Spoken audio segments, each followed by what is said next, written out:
It started with the sound of laughter echoing down the hallway. My brother's voice and someone else's, deeper, unfamiliar. I stayed in my room pretending to scroll through my phone, but my ears sharpened. Then came footsteps, a knock, and my brother burst in without waiting for a response. "Rayan's crashing here for the summer," he announced casually, as if he were talking about an extra pillow. "He's doing an internship downtown. You'll get used to him." Rayan. The name felt sharp in my mouth even before I said it. I followed them to the living room, out of curiosity more than anything else. And there he was, leaning back against the couch, a plastic water bottle in hand, legs spread confidently, wearing a sleeveless tee and tight gray shorts that left nothing to the imagination. His hair was a little messy, as though he hadn't tried, and his smile, when he glanced my way, was quick and unapologetically charming. "You're the younger brother, huh?" he said, rising to his feet and offering a handshake like we were equals. I nodded, trying to ignore the heat in my ears. His hand was warm and firm, but what startled me more was the way his eyes actually lingered. Not in a creepy way, just enough to make me wonder if I'd imagined it. Over the next few days, I told myself to stop noticing him. It didn't work. I noticed everything.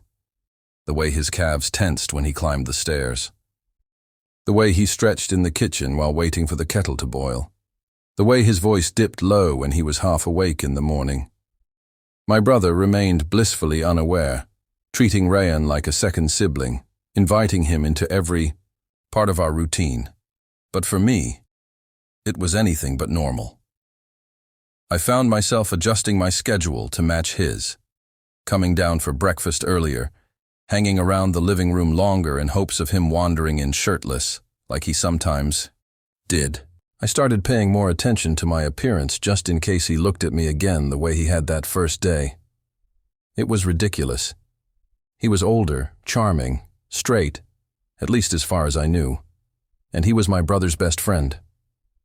Still, every time he sat on the couch in those shorts, legs stretched wide and head tilted back in laughter, I felt my chest tighten. It wasn't just attraction. It was something worse. Something dangerous. I had started building stories around his glances, convincing myself he smiled a little differently when it was just the two of us. I told no one. Not even the page of my journal. But that silence didn't stop it from growing. The feelings lived in every skipped breath, every moment I walked into a room hoping he'd be there. And yet, a small, traitorous part of me hoped he noticed too. The house began to shift in subtle ways, as if it were bending around the presence of Rayan. He wasn't just a guest anymore. He had rooted himself into our daily rhythm, and oddly, into mine. My brother was often out, working late shifts or meeting friends, while Rayan stayed back, citing exhaustion or deadlines. We ended up spending more time alone than I ever expected. It started with a movie night, accidental at first. My brother bailed last minute, and I awkwardly hovered near the doorway, unsure whether to join Rayan on the couch. He looked up, grinning. "You can sit, you know. I won't bite." That smile again, easy, inviting, like we shared an inside joke I didn't remember starting. I sat, rigid at first, then looser as the film played. Our arms didn't touch, but they didn't have to. I felt every inch of space between us. After that, it became normal. Late-night movies, shared snacks, long silences that didn't feel empty. Sometimes he'd throw a comment into the air, half serious, half testing. "You ever think people are too afraid to say what they want?"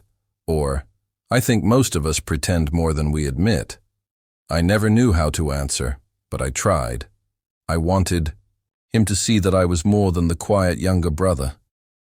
And sometimes I think he did. He began opening up in fragments. Stories about his ex, an older woman who cheated on him. About his complicated relationship with his dad. The things he said weren't just confessions. They were acts of trust. And I clung to them, building meaning where none might have been. One afternoon, we were in the backyard.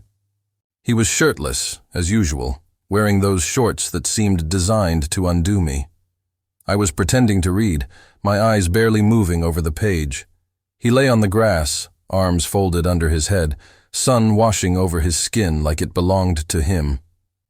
"You're quiet today," he said, not looking at me. "I guess I don't always know what to say." "That's okay," he replied after a pause. "I like that about you." That sentence curled around me like heat. I looked up. He was watching me now, sunglasses off, gaze steady. It wasn't flirty. It wasn't teasing. It was something else. Something that felt dangerously close to being real. The air between us changed that day. Not in an obvious way, but in the kind that lingered, unspoken. We never talked about it. We just kept moving closer in ways that didn't show on the surface. Every accidental touch, every shared glance, it all started to feel intentional. Like we were both pretending not to notice, even as our hearts raced in tandem. And still, I said nothing, because I didn't want to risk breaking whatever this was, whatever it could be. The shift came without warning, sharp, sudden, and irreversible. It was early evening. I had left my book in the kitchen and doubled back to retrieve it. As I approached the hallway, I heard my brother's voice, light and amused, followed by Rayan's unmistakable laugh. I paused before entering. Not to eavesdrop, I told myself. Just curiosity, just a second. Then Rayan spoke. "I swear, man, your brother's got this little crush on me. It's kinda cute." My breath caught. My brother snorted. "He does not." "I'm serious," Rayan insisted, still laughing. "He stares, all the time. Like, I walk by in shorts, and I feel his eyes burning a hole in me. I should start charging rent." The room erupted in laughter. Two friends finding humor in something fragile. Something I hadn't even had the courage to admit out loud. I stepped back, book forgotten, the floor shifting beneath me. I couldn't breathe. Not because Rayan didn't feel the same, but because he knew, and still turned it into a joke. My secret hadn't been a confession. It had been a performance he'd enjoyed from the front row. In that moment, every memory rewrote itself. The movie nights, the quiet glances, the backyard conversation. All of it collapsed into one humiliating truth. I had been a game, a passive amusement, and I had played my part so willingly. I spent the next days in silence, choosing distance over confrontation. Rayan noticed. He asked once if something was wrong, his voice softer than usual, his gaze uncertain. I told him I was just tired, which was true, but not in the way he thought. I was tired of translating silence into hope, tired of reading subtext where there was none, tired of myself.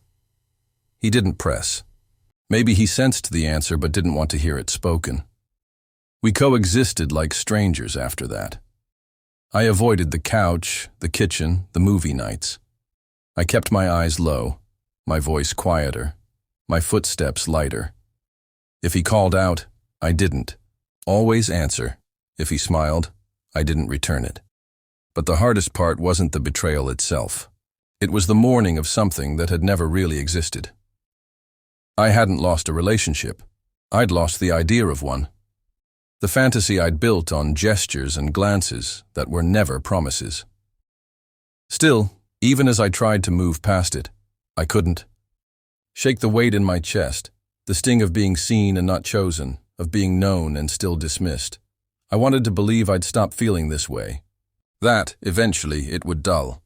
That his name would stop echoing when the house fell silent. But for now, I was learning to sit with the ache and pretend once again that I had never felt anything at all. Summer neared its end, and with it, the quiet presence that had once filled every room with silent possibility. Rayan's suitcase sat half-packed by the door for days before he finally said goodbye. My brother hugged him tightly, promising to visit. I stood a few feet away, arms folded, heart still refusing to settle. Rayan glanced at me. Take care, all right? I nodded. You too. That was all. No apology, no explanation, just the soft click of the door behind him. And then he was gone.